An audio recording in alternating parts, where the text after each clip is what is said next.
بسم الله الرحمن الرحيم. أما الذين آمنوا وعملوا الصالحات فلهم جنات المأوى نزلا بما كانوا يعملون.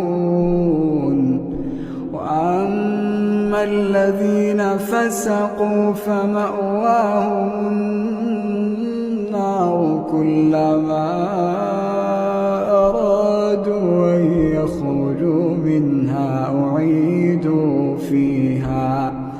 وأما الذين فسقوا فمأواهم النار كلما